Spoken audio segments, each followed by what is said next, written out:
हमारे ज्योतिष शास्त्र में जो पंचम भाव है और उसके साथ ही चौथा और नौवां भाव, ये तीनों शिक्षा के भाव हैं।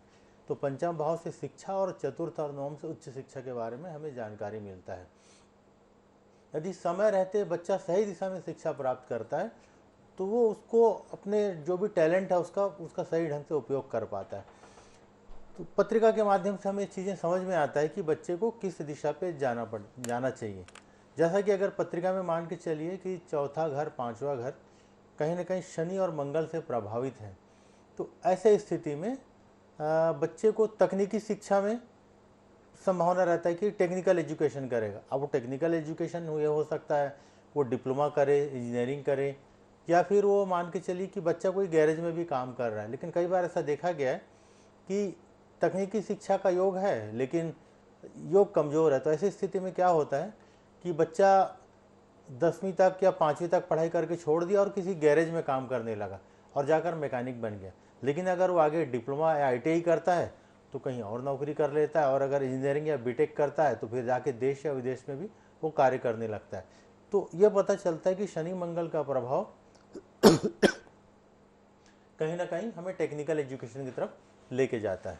दूसरा, पत्रिका में अगर पांचवा घर गुरु और मंगल से प्रभावित है तो ऐसी स्थिति में कहीं ना कहीं मेडिकल से संबंधित शिक्षा का योग बनता है। जी जी, कुंडली से कैसे पता चलता है कि किस तरीके से ये विषय सब्जेक्ट बन रहा है और हमें शिक्षा का योग बन रहा है? जी देखिए, जैसा कि ग्रहों के कॉम्बिनेशन से हमें पता चलता है। जैसा कि हमने देखा कि शनि और मंगल का प्रभाव है तो कहीं ना कहीं उसमें टेक्निकल आ गया, कहीं ना कहीं गुरु और मंगल का प्रभाव है तो कहीं ना कहीं हमने देखा कि मेडिकल आ गया।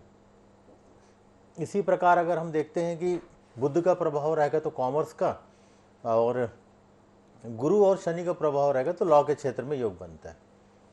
जी, तो शिक्षा के लिए एक विषय को चुनना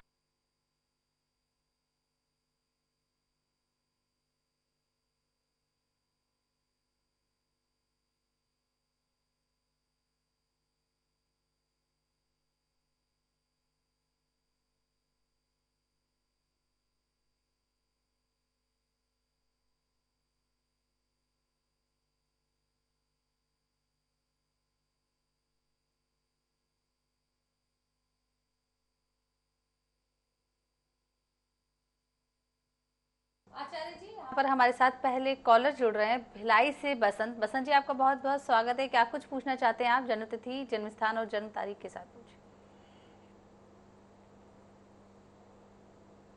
मैं नियमित दर्शक हूँ जी मैं अपने नातिन के बारे में पूछना चाहता हूँ। जी उनका नाम है मानवी। उनका डेट ऑफ बर्थ है 21/10/2019 जी और समय है सुबह 11:33 33। जन्म स्थान? जन्म स्थान भिलाई है। जी, प्रश्न आपका? जी, उनके बारे में थोड़ा सा जानकारी है। आगे पढ़ाई वगैरह कैसा रहेगा? अभी छोटी है, 3 वर्ष है। जी जी बिल्कुल चिंता मत करिए, अभी बच्ची छोटी है और अच्छा ही होगा। पत्रिका में मंगल का प्रभाव काफ़ी अच्छा है, सूर्य का प्रभाव काफ़ी अच्छा है। सूर्य हालांकि नीच राशि का है, लेकिन इस स्थिति में संभावना रहेगा कि काफ़ी अच्छा रहेगा, एजुकेशन काफ़ी अच्छा रहेगा। एक पत्रिका में चंद्र ग्रहण भी बना हुआ है, तो जब भी चंद्र ग्रहण रहता है तो अनावश्यक तनाव लेते हैं, ऐसा देखा गया है। तो कोशिश करिएगा कि किसी प्रकार की बच्ची को, अभी तो बहुत छोटी है लेकिन थोड़ा मेडिटेशन और ध्यान की तरफ उसको रखेंगे तो ज़्यादा अच्छा रहेगा।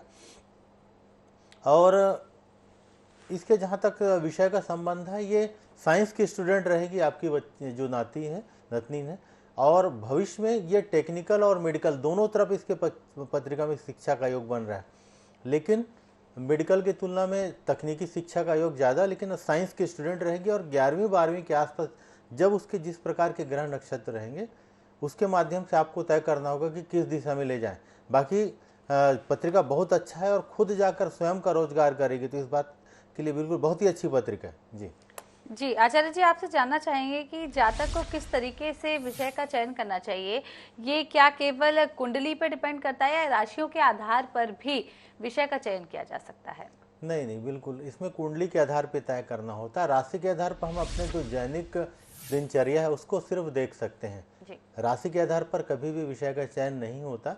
जो आपका पत्रिका है, पत्रिका में आपका जो जन्म कुंडली है और उसमें जो हमारा, जैसा कि हम देखते हैं लग्न से पंचम भाव जो शिक्षा का भाव है, साथ ही चौथा भाव और नौवां भाव जो उच्च शिक्षा के भाव है, तो इनका आपस में किस प्रकार का कॉम्बिनेशन है, वहाँ किस प्रकार के ग्रह हैं और उनकी आपस में किस प्रकार की युक्ति है, यही हमारे जीवन के न सिर्फ शिक्षा, जीवन के हर क्षेत्र को निर्धारित करती है।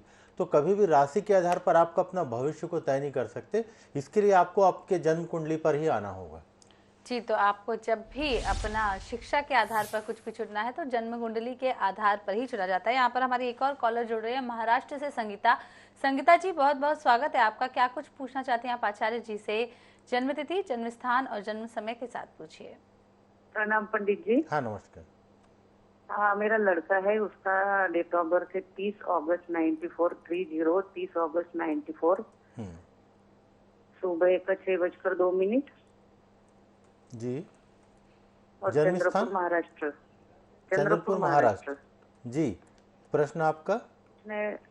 मुझे पूछना है पंडित जी कि ये बुढ़ापे में माँ बाप की सेवा करेगा या नहीं, और इसके लगन में सूर्य बुधादित्य योग है तो इसका लाभ इसको मिलेगा या नहीं?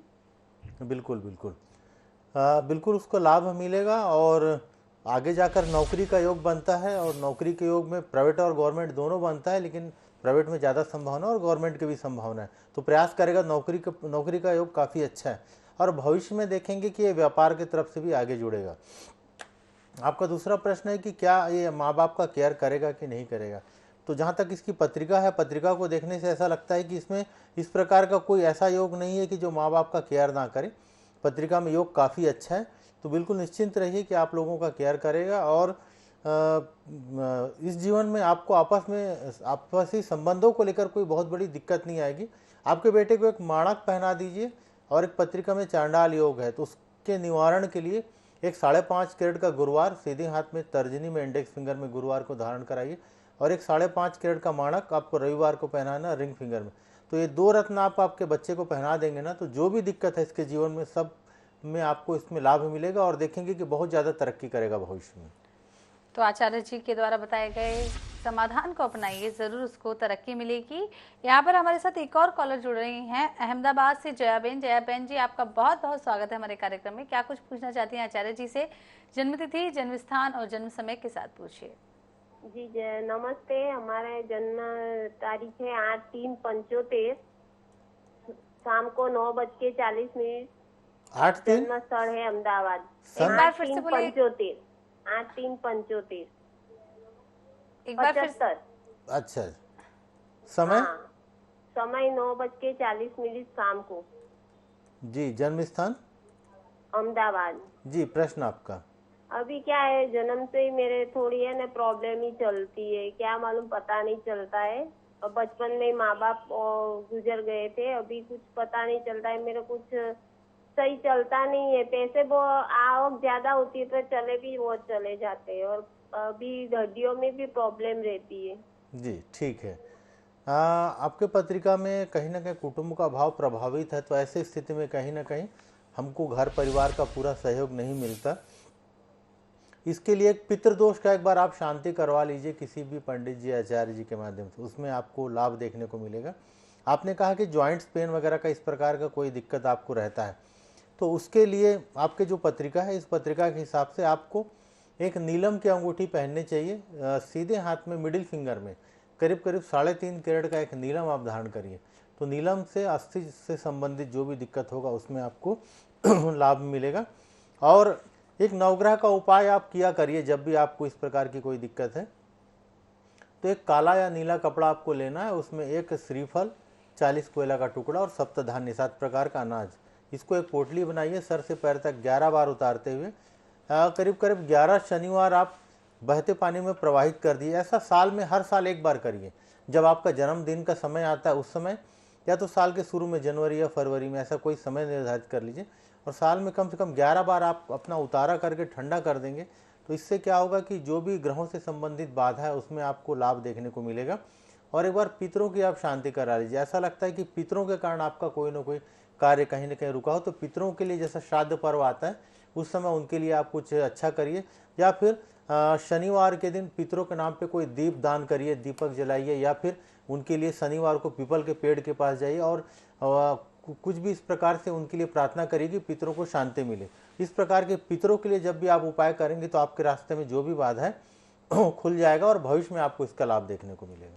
जी, यहाँ पर हमारे साथ एक और कॉलर जुड़ रहे हैं महासमुंद से आलोक। आलोक जी, आप बहुत बहुत स्वागत है आपका हमारे कार्यक्रम में। क्या कुछ पूछना चाहते हैं आचार्य जी से? जन्मतिथि, जन्म स्थान और जन्म समय के साथ पूछिए। आपको बताना है? जी बताइए आप। हाँ, मैं अपनी बच्ची के भविष्य के बारे में पूछना चाहता हूँ जी। उसका नाम है समृद्धि सिंह जी। और जन्म 5:24 में 2 फरवरी को। 2 फरवरी 1999। जी। स्थान है दुर्ग। समय बताएं। बात 5:24 प्रातः। जी, प्रश्न आपका? बस भविष्य क्या है, अभी MBBS कर रही है वो, तो उसका भविष्य क्या होगा और हम लोग के लिए उपयोगी होगी कि नहीं? देखिए, आपकी बच्ची MBBS करे तो भविष्य बहुत अच्छा होगा। एक तो अच्छी डॉक्टर बन रही है तो उसको शुभकामना दीजिए और हम तो हमारी सबकी तरफ से शुभकामनाएं कि बहुत अच्छी बनी। देखिए, डॉक्टर की पत्रिका है, बहुत अच्छा है इसका। जहाँ तक पत्रिका को जो मैं देख रहा हूँ तो काफ़ी अच्छा रहेगा। जीवन में विदेश यात्रा का भी होगा, जीवन में विदेश जाने के लिए भी कई बार मौका मिलेगा। बस यहाँ एक चीज़ का ध्यान रखिएगा कि जब भी विवाह वगैरह आप करें तो पत्रिका को बहुत अच्छे से मिला के करें। पत्रिका में एक प्रकार सूर्य ग्रहण भी बना हुआ है, तो ऐसे स्थिति में कहीं ना कहीं आपस में संबंधों को लेकर थोड़ी बहुत दिक्कत आने की संभावना रहेगी। तो इस बात का विशेष ध्यान रखें। पत्रिका बहुत अच्छे, पत्रिका मांगलिक हालांकि नहीं है, फिर भी पत्रिका मिला के करेंगे तो बहुत अच्छा रहेगा। आपकी बच्ची को एक पुखराज का रत्न आप धारण करा दीजिए, 5.5 कैरेट का पुखराज। सीधे हाथ में तर्जनी में आपको धारण कराना है। साथ में आप एक माणक इनको धारण कराइए, 5.5 कैरेट का माणक रिंग फिंगर में आपको धारण कराना है, सीधे हाथ में दोनों। माणक को पहनाइए रविवार, पुखराज पहनिए गुरुवार। और इस पत्रिका के हिसाब से शनि, राहु और केतु 3 ग्रहों का, शनि राहु केतु 3 ग्रहों का आप शांति करा दिया करिए। साल 2 साल में, हर साल 2 साल में एक बार करा दिया करिए, तो आप देखेंगे कि आपकी बच्ची दिन दुगनी रात चौगुनी तरक्की करेगी, जीवन में काफ़ी अच्छा जाएगी। लेकिन ये 3 ग्रह शनि, राहु और केतु कहीं ना कहीं से जीवन में दिक्कत करते रहेंगे, तो 2 रत्न जरूर पहनाइए और 3 ग्रह का उपाय करिए। इसके जीवन की हर समस्या उसका समाधान हो जाएगा इससे।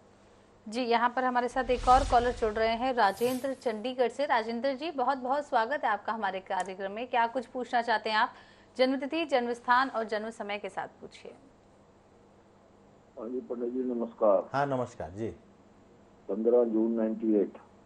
15 जून 1998 जी। हाँ जी, 10:25 सुबह, अम्बाला कैंट। 10:25 सुबह और जन्म स्थान? अम्बाला कैंट। अम्बाला। क्या कुछ पूछना चाहते हैं आप? ये मेरा बेटा ये विदेश गया हुआ है, क्या ये वहीं पर सेटल हो पाएगा? ये इंजीनियर है, ऑस्ट्रेलिया गया है ये, उसका भविष्य कैसा रहेगा आगे आने वाला, और शादी कब होगी इसकी? जी हाँ, विदेश यात्रा का प्रबल योग है इसकी पत्रिका में, और इस बात का संभावना रहेगा कि बाहरी सेटल होने की कोशिश करेगा। पत्रिका में कुछ योग बहुत अच्छे हैं, तो ये जहाँ रहना चाहेगा वहाँ रहे, लेकिन ऐसा लगता है कि बाहर देश का योग काफ़ी अच्छा है, तो ये विदेश में रहे तो ज़्यादा अच्छा है। आपने शादी के बारे में कहा, तो शादी का योग आ गया है इसकी पत्रिका में 2023 और 24 के आसपास में, और 2023 में प्रबल योग बन रहा है, तो शादी का चिंता ना करिए। पत्रिका में एक चंद्र ग्रहण है, तो ऐसी स्थिति में कोशिश करिए कि एक बार इनकी पत्रिका में केतु की आप शांति करा दीजिए, और आपके इस बच्चे को एक पुखराज आप पहना दीजिए, 5.5 कैरेट का पुखराज सीधे हाथ में इंडेक्स फिंगर में पहना दीजिएगा, और एक बार केतु की इसकी शांति करा दीजिए। तो ऐसा कर देंगे आप तो इसके जीवन में जो भी बाधा है वो दूर हो जाएगा। और विवाह में बहुत ज़्यादा समय बचा नहीं है, तो आप देखेंगे कि 2023 और 24 के बीच में कभी भी इसका विवाह हो जाएगा। हो सकता है 2023 में इसका विवाह हो जाए। जी, यहाँ पर हमारे साथ एक और कॉलर जुड़ रहे हैं कन्हैया लाल पांडे अंबिकापुर से। कन्हैया जी, आपका बहुत बहुत स्वागत है। क्या कुछ पूछना चाहते हैं आचार्य जी से? जन्मतिथि, जन्म समय और जन्म स्थान के साथ पूछिए। मेरा जन्म तिथि है, तारीख है 24/3/1962 जी, और समय है सुबह 5:30 बजे सूर्योदय से पहले। जन्म स्थान? अंबिकापुर। जी, क्या पूछना चाहते हैं? मैडम ये पूछना चाहता हूँ मैं कि ये मेरे वो क्या कहलाता है, बुध की महादशा में गुरु की अंतर्दशा कब से आएगी, और दूसरी चीज कि ये 3 साल का मैं गवर्नमेंट जॉब करता हूँ, तो ये 3 साल 1 महीने का जो सेवा काल बचाया है, ये निर्विघ्न रूप से मैं सेवानिवृत्त हो पाऊंगा कि नहीं, हो सकूंगा कि नहीं? जी, आपने पूछा बुध की महादशा में गुरु की अंतर्दशा कब आएगी, तो 3/3/2024 के बाद आपकी पत्रिका में बुध की महादशा में गुरु की अंतर्दशा आएगी। तो पहला प्रश्न तो आपका ये था जिसमें आपने दशाओं के बारे में पूछा। दूसरा आपका प्रश्न था कि आपका आने वाला जो समय है वो किस प्रकार से चलेगा। देखिए, आपकी इस पत्रिका से ऐसा लगता है कि पिछला कुछ समय आपका बहुत अच्छा नहीं था और जिसके कारण आपको किसी प्रकार का कोई दिक्कत हो, तो भविष्य में कोई बहुत बड़ा दिक्कत का संकेत नहीं मिलता है। आने वाला समय आपका अच्छा रहेगा। विशेषकर सिर्फ 6 महीने का समय आपका बाकी है। 6 महीने समय आप अच्छे से गुजार लीजिए। हो सकेगा तो किसी भी प्रकार का एक बार रुद्राभिषेक आप करा लीजिए आपके घर में किसी भी अच्छे पंडित जी के माध्यम से। हो सकेगा तो ऐसे कम से कम 2 से 3 माह, हर माह सोमवार के दिन ऐसे 3 बार करिए, या तो हर महीना करिए या तो हर 3 महीने के दौरान एक बार करिए।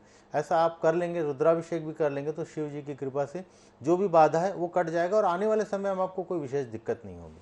तो आप रुद्राभिषेक कराइए, जो भी बाधा है वो हट जाएगी। पंडित जी, संक्षेप में विषय के बारे में कुछ कहना चाहें तो कह दीजिए। बिल्कुल। मैं यही कहना चाहूँगा कि पत्रिका से बहुत स्पष्ट संकेत मिलता है, तो जो भी जातक अपने बच्चों को लेकर, भविष्य को लेकर चिंतित हैं, वो बिल्कुल किसी अच्छे पंडित जी, आचार्य जी के माध्यम से आप देखेंगे तो आपको बहुत स्पष्ट हो जाएगा कि आपका बेटा इंजीनियर बनेगा, डॉक्टर बनेगा, MBA करेगा, या फिर लॉ में जाएगा, जज बनेगा, या विदेश में जाएगा। तो पत्रिका को किसी अच्छे पंडित जी के माध्यम से विवेचना करा लीजिए और बिल्कुल आप देखेंगे कि 80%, मैं 100 नहीं कहता, लेकिन 70 से 80% जैसा पत्रिका में है बच्चे के साथ वैसे ही होगा। फिर उसके जीवन में जो बहुत सारी समस्या, उसका समाधान अपने आप हो जाएगा। आचार्य जी, आपका बहुत बहुत धन्यवाद। आप हमारे कार्यक्रम में आए और हमारे दर्शकों को इस खास विषय के बारे में इतनी महत्वपूर्ण जानकारी दी। आज के लिए इस बुलेटिन में इतना ही। देखते रहिए INS 24/7। नमस्कार।